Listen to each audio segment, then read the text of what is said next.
the 12th in the series of videos about our terms for our Introduction to Judaism long-distance conversion class. This topic is Jewish peoplehood, conversion, and modern issues. Ivri. This is one of the words that was used to describe Jews from the Hebrew word for Hebrew, Ivrit.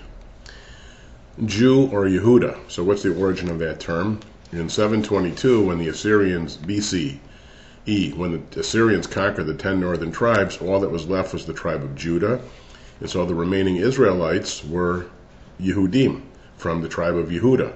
And today that is Jew. That's where the name comes from. The issue of matrilineal descent and patrilineal descent.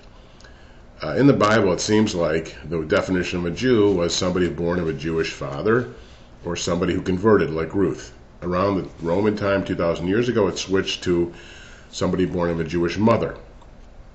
It was never one or the other.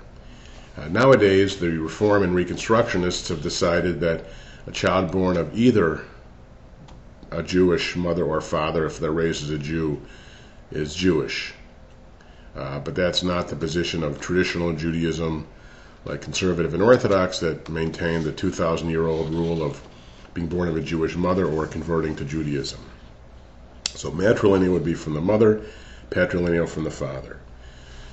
Next term is who is a Jew. That is a controversy that was instigated by the Orthodox in Israel and throughout the diaspora. There currently is a law of return in Israel that says anybody who's Jewish can be a citizen immediately. That's to protect Jews from situations like the Holocaust, where Jews had no place to go and died.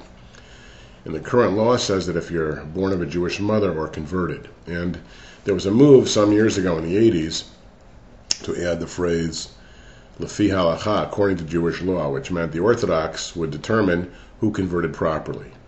That was defeated by 2 votes in the Knesset, but every once in a while it's raised again, and it infuriated non-Orthodox Judaism because we felt that they were passing judgment on our Judaism.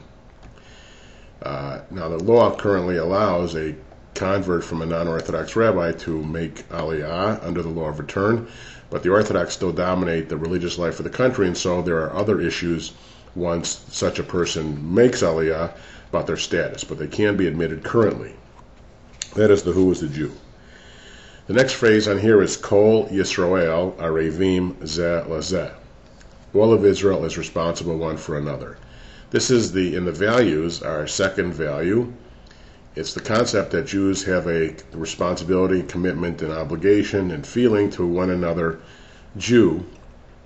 Sadly, this is not recognized by half of Jews according to polls today, but it's an important fundamental Jewish principle.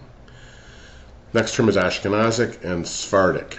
Ashkenazic is the term for Germany originally, but today it refers to Jews of Eastern European and most Central European descent with particular customs. Sephardic, originally Sephard was Spain.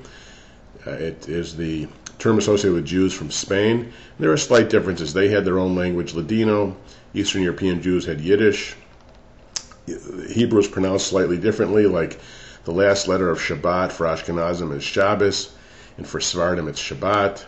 A few other small differences, some food differences on Passover, and there are some differences in melodies and in slight prayer differences, but a lot of those differences are changing today, especially as Ashkenazic and Sephardic young people marry because they meet in the army in Israel, but those are 2 of the main divisions.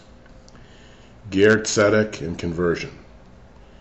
In the biblical period and rabbinic period, there were basically a few kinds of terms for ger, which means stranger, and then today it means convert. A ger tzedek was somebody who converted to Judaism.